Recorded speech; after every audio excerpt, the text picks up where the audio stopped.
Atif কাকাতে ice cream খাইতেছি। তো আমাদের ভৈরবে সবাই আতিফ কাকারে চিনেন। তো এমন কেউ বাদ নাই যে আতিফ কাকাতে পাখি খাইছে না, এবং আতিফ কাকা মানছিতে টেয়া পাইতো না। তো যার কাছে আসলে মনে হইব যে আতিফ কা টিয়া পাইব, টিয়াটা দেলাইবেন। ঠিক আছে না? দিব। তো অনেক সুন্দর আইসক্রিম, আতিফ কাকা থেকে আইসক্রিম খাইতেছি।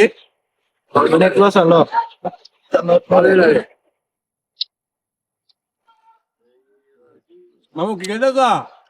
আতিফ কাকার আইসক্রিম আইতাছি, অনেক স্বাদ, অনেক লস হলো, ওটা লস হয়ে পড়ে। রসে বায় বায় টপ টবায় বারে রস খাইলা বায়া বায়া টপ টবায় বারে খাইলা।